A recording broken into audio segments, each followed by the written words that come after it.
اللہ رب العزت نے قرآن مجید سورہ لقمان کی آیت نمبر 18 اور 19 میں حسن معاشرت کے متعلق حضرت لقمان علیہ السلام، ان دو آیات میں حضرت لقمان علیہ السلام اپنے بیٹے کو نصیحتیں کرتے ہوئے نظر آ رہے ہیں۔ حضرت لقمان علیہ السلام اپنے بیٹے کو نصیحت کرتے ہیں کیا؟ اس کا ذکر اللہ رب العزت نے قرآن مجید سورہ لقمان کی آیت نمبر 18 اور 19 میں اس کا ذکر کیا۔ فرمایا وَلَا تُعَسِّرْ خَدَّكَ لِلنَّاسِ وَلَا تَمْشِ فِي الْأَرْضِ مَرَحًا إِنَّ اللَّهَ لَا يُحِبُّ كُلَّ مُخْتَالٍ فَخُورٍ وَاقْصِدْ فِي مَشْيِكَ وَاغْضُضْ مِنْ صَوْتِكَ إِنَّ أَنْكَرَ الْأَصْوَاتِ لَصَوْتُ الْحَمِيرِ۔ اللہ رب العزت نے اس کا ذکر کرتے ہوئے حضرت لقمان جو نصیحت کر رہے ہیں اپنے بیٹے کو، فرماتے ہیں حضرت لقمان کہ لقمان نے کہا کہ اے میرے بیٹے لوگوں سے غرور کے ساتھ اپنا رخ نہ پھیرو اور زمین پر اکڑ کر مت چل، بے شک اللہ ہر متکبر اور اترا کر چلنے والے کو ناپسند فرماتا ہے، اور اپنے چلنے میں میانہ روی اختیار کر اور اپنی آواز کو پست رکھ، بے شک سب سے جو بری آواز ہے وہ گدھے کی آواز ہے، کہ ان انکر الاصوات لصوت الحمیر، کہ بے شک سب سے بری آواز گدھے کی آواز ہے۔ اب ان دو آیات میں حضرت لقمان علیہ السلام اپنے بیٹے کو نصیحت کر رہے ہیں۔ زندگی معاشرے کے اندر، سوسائٹی کے اندر، محلے کے اندر، جہاں پر آپ رہ رہے ہیں، کسی گاؤں میں، دیہات میں رہ رہے ہیں، تو حضرت لقمان علیہ السلام سوسائٹی کے اندر رہتے ہوئے انسان کو کس انداز میں رہنا چاہیے، کیا کیا کام اپنانے چاہیے، کیا طریقہ کار ہونا چاہیے، اپنے بیٹے کو نصیحت کر رہے ہیں کہ بیٹے معاشرے کا حسن اسی میں ہے کہ تم لوگوں سے غرور کے ساتھ کبھی بھی نہ مل لو، غرور کے ساتھ کبھی بھی ان سے رخ نہ پھیرو، اور اللہ کی زمین پر اکڑ کر مت چلو۔ کیوں؟ کہ ان اللہ لا يحب کل مختال فخور، کہ بے شک اللہ رب العزت کو متکبر اور اترا کر چلنے والا شخص ناپسند ہے۔ اللہ رب العزت اس بندے کو پسند نہیں کرتا کہ جو بندہ متکبر ہو، غرور کرنے والا ہو، ہر ایک سے اکڑ کر بات کرنے والا ہو، اکڑ کر چلنے والا ہو، اترانے والا ہو، تو اللہ رب العزت کو وہ بندہ پسند ہی نہیں ہے۔ اللہ رب العزت اسے پسند نہیں فرماتا، اور جسے اللہ رب العزت پسند نہ کرے تو بتائیں کہ اس بندے کا قبر اور قبر کے بعد حشر میں اس کا کیا عالم ہوگا، کیا حشر ہوگا۔ پھر اگلی آیت میں حضرت لقمان علیہ السلام اپنے بیٹے کو پھر نصیحت کر رہے ہیں دوسری، کہ بیٹا میانہ روی کے ساتھ چلا کرو اور اپنی آواز کو پست رکھا کرو، اپنی آواز کو بھی پست رکھا کرو۔ کیوں؟ پھر فرمایا کہ ان انکر الاصوات لصوت الحمیر، فرمایا کہ بے شک اس میں کوئی شک نہیں ہے کہ سب سے بری آواز کائنات کے اندر، دنیا کے اندر، مخلوقات میں سب سے بری آواز گدھے کی آواز ہے، سب سے بری آواز گدھے کی آواز ہے۔ اب ہمارے ہاں ایک رواج پایا جاتا ہے اور ہم بڑے اس کو انجوائے بھی کرتے ہیں اور اس کو لائٹ لیتے ہیں، جبکہ یہ اچھی بات نہیں ہے۔ ہم کسی مجلس میں کہیں بھی کھڑے ہوں تو ہماری آواز کا لیول کیا ہوتا ہے اپنی بات کو منانے کے لیے، اپنی بات کو منوانے کے لیے ہماری بات کا لیول کیا ہوتا ہے؟ دیگر دنیا کی مجالس کے علاوہ بھی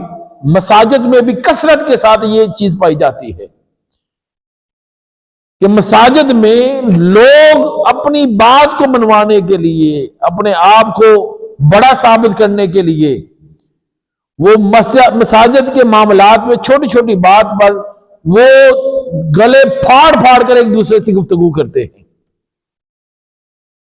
تو لہٰذا قرآن مجید میں ایک اور مقام پر اللہ رب العزت نے فرمایا کہ اپنی آوازوں کو نبی کی آوازوں سے پست رکھو۔ دیکھو یہ بھی پیغام ہے اس میں بھی ہمارے لیے کہ آقا علیہ الصلوۃ والسلام کی سیرت، حضور کا اسوہ، حضور کے اخلاق حسنہ میں سے ہمیں یہ بھی نمونہ مل رہا ہے کہ دیکھو جس نبی کا کلمہ پڑھتے ہو اس نبی نے بتاؤ کہ ساری زندگی کسی سے غرور اور تکبر کے ساتھ بات کی، اترا کر بات کی، آواز کو بلند کر کے کسی سے گلا پھاڑ پھاڑ کر اپنی بات منوانے کی کوشش کی؟ اگر آقا علیہ الصلوۃ والسلام نے یہ ساری زندگی عمل نہیں کیا، اپنی آواز کو ایسے استعمال نہیں کیا کسی اپنی بات منوانے کے لیے، تو پھر ہم کیوں ایک دوسرے کے ساتھ گفتگو کرتے ہوئے، ایک دوسرے کے ساتھ کاروباری یا تجارت کے معاملے میں لین دین کرتے ہوئے کوئی اختلاف ہو جائے، یا دین کے معاملے میں کوئی اختلاف ہو جائے، یا اللہ کے گھر میں بیٹھے ہیں تو کوئی چھوٹی سی بات ہو جائے تو ہم کیوں اتنا اتراتے ہیں اور اپنی آوازوں کو اتنا اونچا کیوں کرتے ہیں؟ بتائیں اپنی ایمانداری کے ساتھ، اگر کوئی ہمارے گھر میں آ کر کوئی گفتگو کرے اور اونچی آواز سے چیخ چیخ کر بولے، اکڑ کر بولے، اپنی آوازوں کو بلند کر کے بولے، تو ہم اسے اپنے گھر میں برداشت کریں گے؟ کبھی نہیں کریں گے۔ ہم کہیں گے بھائی یہ ہمارا گھر ہے تو ہمارے گھر میں اونچی بولنے کی اجازت نہیں ہے۔ تو اللہ کے بندو یہ سمجھنے کی بات ہے، اگر ہم عام بندے کو اپنے گھر میں اونچا بولتے ہوئے برداشت نہیں کر سکتے تو اللہ کا گھر ہو تو اس کے گھر میں جب ہم چھوٹی چھوٹی بات پر انتظامیہ کی شکل میں اگر امام سے کوئی اختلاف ہو گیا یا انتظامیہ کے کسی فرد سے اختلاف ہو گیا تو ہم ان کے ساتھ کیسے گلے پھاڑ پھاڑ کر بلند آواز سے باتیں کرتے ہیں؟ بتائیں کہ یہ وہ عمل اللہ رب العزت کو کیا پسند ہوگا؟ کبھی نہیں پسند ہوگا۔ تو اس سے کیا ہوگا؟ اس سے نقصان ہمارا اپنا ہوگا کہ ہم نے صبح کی نماز پڑھی، فجر کی نماز پڑھی اور اس کے بعد ہم تسبیح تحلیل کرتے ہوئے قرآن کی تلاوت کرنے کے بعد مسجد میں بیٹھے تو چھوٹی سی بات پر اختلاف ہوا تو اونچی اونچی بولنے لگے۔ یہ اللہ کے گھر کی بے ادبی ہے۔ تو اس بے ادبی کی وجہ سے ہمارے وہ کیے ہوئے سارے نیک اعمال ضائع ہو سکتے ہیں۔ تو لہٰذا ہمیں حضرت لقمان علیہ الصلوۃ والسلام اپنے بیٹے کو جو نصیحتیں فرما رہے ہیں اس کے ذریعے ہمیں پیغام مل رہا ہے کہ لوگوں اپنی زندگی میں کبھی بھی غرور، تکبر نہ کرنا، اکڑ کر نہ چلنا، کسی بات پر نہ اترانا، یہ اللہ کو یہ عمل پسند نہیں ہے۔ اور دوسرا فرمایا کہ یہ اپنی جب چلو تو میانہ روی کے ساتھ چلو، اچھے انداز میں چلو اور اپنی آوازوں کو پست رکھا کرو، بڑوں سے اونچا نہ کیا کرو،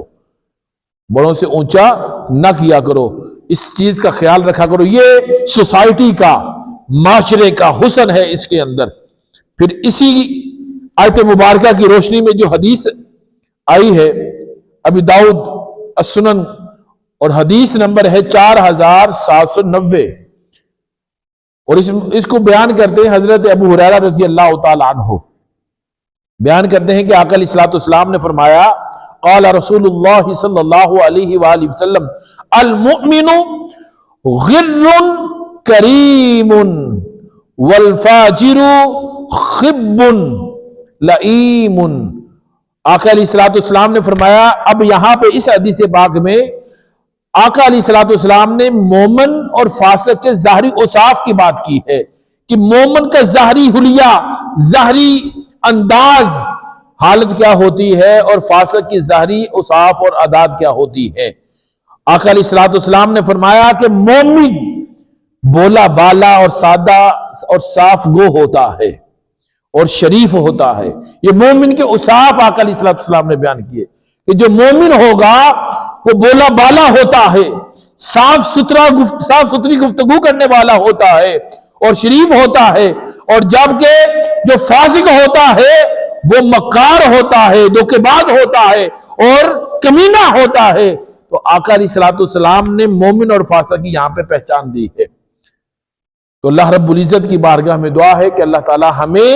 صحیح معنی میں سوسائٹی کے اندر، معاشرے کے اندر ہمیں اچھا مومن بن کر زندگی گزارنے کی توفیق عطا فرمائے.